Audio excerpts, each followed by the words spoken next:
भारत के सभी राज्यों की खबर SNS न्यूज चैनल पर, खबर जो आपको रखे सबसे आगे। किसान यूनियन ने तहसील सदर में प्रदर्शन कर उप जिलाधिकारी मोनिका सिंह को सौंपा ज्ञापन। शनिवार रामपुर में पूर्व निर्धारित कार्यक्रम के अंतर्गत किसान यूनियन के पदाधिकारी व कार्यकर्ता राष्ट्रीय महासचिव उस्मान अली पाशा के नेतृत्व में तहसील सदर परिसर में एकत्रित हुए और जोरदार प्रदर्शन करने के बाद 5 सूत्रीय ज्ञापन उप जिलाधिकारी मोनिका सिंह को सौंपा। इस अवसर पर राष्ट्रीय महासचिव उस्मान अली पाशा ने कहा कि पूरे जिले में कोई भी खाद विक्रेता सरकार द्वारा निर्धारित मूल्य पर यूरिया खाद की बिक्री नहीं कर रहा है, बल्कि प्रति बोरा 50 से 100 रुपये अधिक वसूल रहा है। इतना ही नहीं, दुकानदार किसानों को जबरदस्ती यूरिया के साथ कोई ना कोई घटिया दर्जे का जिंक, जाइम या कोई अन्य कीटनाशक दे रहे हैं, जिसको तुरंत रुकवाया जाए। उन्होंने आगे कहा कि काशीराम कॉलोनी पहाड़ी गेट में नगर पालिका द्वारा सफाई कार्य नहीं कराया जा रहा, जिससे गंदगी के अंबार लग चुके हैं। पार्कों में गंदा पानी जमा हो रहा। उन्होंने चेतावनी दी, यदि 3 दिन के अंदर अंदर सभी समस्याओं का समाधान नहीं हुआ तो हम चुप नहीं बैठेंगे और संबंधित विभागों के पुतले पूरे जिले में फूकेंगे। ज्ञापन देने वाले में जिला उपाध्यक्ष दिनेश कुमार, सागर मोहम्मद रफ़ी, रागिब खान सहित आदि लोग मौजूद रहे। जी, मेरा नाम उस्मान अली पाशा है। मैं राष्ट्रीय महासचिव हूँ किसान यूनियन का।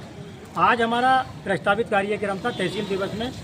हमने एक ज्ञापन हमारी उप जिलाधिकारी मोनिका सिंह जी को सौंपा है, 5 सूत्रीय ज्ञापन में उर्वरक विक्रेताओं से किसानों का शोषण बंद कराने, गरीब शहरी कॉलोनियों की सफाई कराने, सरकारी ज़मीनों के नियम विरुद्ध तरीके से किए जा रहे निर्माण ध्वस्त कराने, उत्तर प्रदेश जल जीवन निगम मिशन के द्वारा किए जा रहे कार्यों की जांच कराने, छुट्टा पशुओं को पकड़वाने और जिला अस्पताल में तैनात डॉक्टरों को अपने आवासों पर मरीजों का देखना बंद कराने के संबंध में ज्ञापन सौंपा है।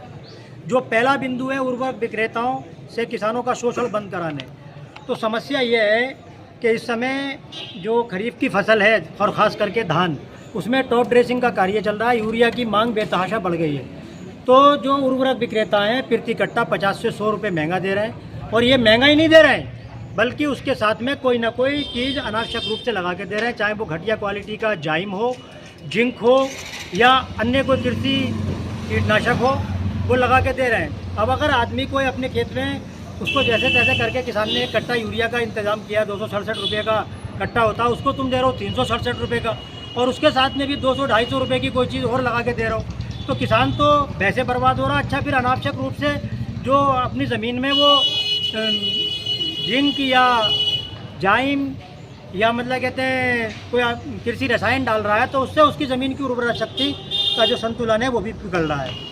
दूसरा बिंदु, गरीब शहरी बस्तियों में सफाई कराने। तो काशीराम कॉलोनी, जो नई काशीराम कॉलोनी पहाड़ी गेट पर बनी है, तो वो एक ऐसी कॉलोनी है, जादुई कॉलोनी जिसको कहते हैं। जिस समय वहाँ पर इलेक्शन होता है और वोट डालने का नंबर आता है, तो सारे नेता वहाँ पर पहुँचते हैं और वहाँ पर रहने वाले लोगों से वोट मांगते हैं और वो वोट देते हैं। लेकिन जैसे ही वोट पड़ने के बाद में वो लोग अपने घर जाते हैं, तो उस कॉलोनी के जो प्राणी वहाँ पर रहते हैं, जो मनुष्य वहाँ पर रहते हैं, उनकी ज़िंदगी को ऐसे मान लेते हैं कि समाप्त वो है ही नहीं, क्योंकि उस कॉलोनी में सफाई कर्मी काम करने नहीं आते। जब वहाँ के जो सफाई इंस्पेक्टर हैं या सफाई नायक हैं, उनसे बात की तो बोले भैया ये नगर पालिका के नक्शे में ही नहीं है, इस कॉलोनी में जो है कोई सफाई कर्मी सफाई कर ही नहीं सकता। तो मेंबर साहब से बात हुई तो मेंबर साहब ने भी यही बात की। तो जब इस तरह की बात है, चेयरमैन साहब से बात हुई तो उन्होंने भी यही बात का जवाब दिया। तो इस तरह के लोग हैं, तो आपको शर्म आना चाहिए उस कॉलोनी में वोट मांगने जाते हुए, क्योंकि जब उन लोगों की समस्याओं का समाधान आपके कराने की बस की बात नहीं है, तो वहाँ पर जाकर आप वोट क्यों मांगते हैं? और जब वो वहाँ पर कोई मनुष्य रहता है, उस कॉलोनी वहाँ पर आबाद है, आपके नक्शे में आबाद है, तो फिर वहाँ की साफ सफाई भी कराओगे। तीसरा बिंदु, जो सरकारी ज़मीनों पर कब्जे हैं, इस मुद्दे को हम लगभग पिछले 10 से 12 साल से लगातार उठा रहे हैं।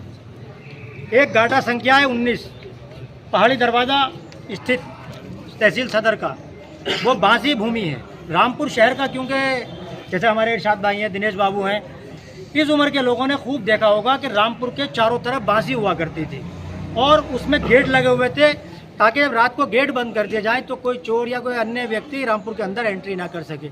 और वो लगभग 100 मीटर चौड़ी पट्टी शहर के चारों तरफ थी, जिस पर भूमाफियाओं ने कब्जे कर लिए और कब्जे करने के बाद में प्लॉटिंग कर दी। अब उसमें लगातार निर्माण हो रहे हैं निर्माण भी कैसे कैसे हो रहे हैं कि, और उसमें रामपुर विकास प्राधिकरण द्वारा उनके जो निर्माण हुए किए गए थे उनको ध्वस्तीकरण के आदेश भी पारित हो गए, लेकिन कोई मदाल है इन भूमाफियाओं के सामने जिला प्रशासन की? क्योंकि जिलाधिकारी महोदय, श्रीमान उप जिलाधिकारी, श्रीमान तहसीलदार साहब और सचिव रामपुर विकास प्राधिकरण, कमिश्नर साहब, सबको हमने, और माननीय मुख्यमंत्री कार्यालय, माननीय प्रधानमंत्री जी कार्यालय, सब में हमने इसके पत्र प्रेषित किए, लेकिन इन भूमाफियाओं के सामने इतने कमज़ोर ये लोग साबित हो रहे हैं कि इनसे ये ज़मीन कब्जा मुक्त नहीं करा रहे। ऐसा ही एक गाटा संख्या है जो कि बगीचा आमना में रामपुर के अंदर है, 7263, जो कब्रिस्तान की भूमि के रूप में दर्ज है।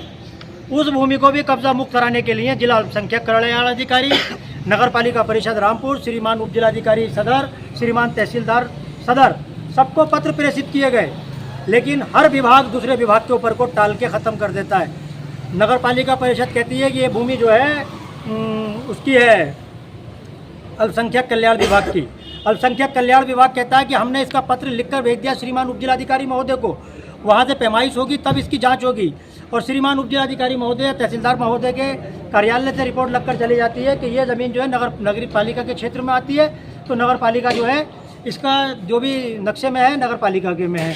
तो ये खेल किया जा रहा है। चौथा बिंदु, जल जीवन मिशन के अंतर्गत जो सड़कें तोड़ी जा रही हैं, किसी भी गांव में बिल्कुल सड़कें सही नहीं है, पूरे रास्तों का कीचड़ में तब्दील कर दिया। बरसात का समय है, बहुत बुरे हालात हैं।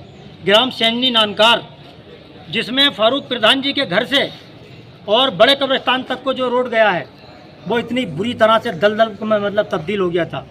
और जब उसके बारे में ज़्यादा हमने हाय हल्ला किया तो प्रधान जी और सचिव ने और जल जीवन मिशन के जो कर्मचारी हैं उनकी मिलीभगत करके उनसे पैसे वैसे लेके ग्राम पंचायत के पैसे से उसको संभलवा दिया, जबकि उस सड़क को संभलवाने का जिम्मा जो जल जीवन मिशन के अंतर्गत काम कर रही है कंपनी उसका था। उसके स्थान पर काम किससे कराया? काम कराया नगर पालिका, वो ग्राम प्रधान ने। तो ये हर गाँवों में ऐसा किया जा रहा है। वहाँ के जो ग्राम प्रधान हैं, इन टंकी के लेबर का काम करने वालों से अगर मान लीजिएगा वहाँ पे 10 लाख का खर्चा आ रहा है, तो उससे 3 लाख 4 लाख रुपए लेके और अपना आप अपनी निधि से उसको वो कर रहे हैं। तो हमने इस बारे में अवगत कराया है, जो उप जिलाधिकारी महोदय कह रही हैं, हाँ इस दिशा में भी जांच होना चाहिए, बहुत शिकायतें आपकी लगातार आ रही हैं, तो ये जांच होगी। और चौथा, पांचवा और सबसे महत्वपूर्ण बिंदु जो है वो ये है कि जिला अस्पताल में तैनात डॉक्टर जो हैं अपने आवासों पर मरीजों को देखते हैं। और सबकी छोड़िए, जो जिला अस्पताल के मुखिया हैं डॉक्टर HK मित्रा, जो वहाँ के मुख्य चिकित्सा अधीक्षक हैं, आप शाम को जाइए 4 बजे 5 बजे उनके आवास पे कम से कम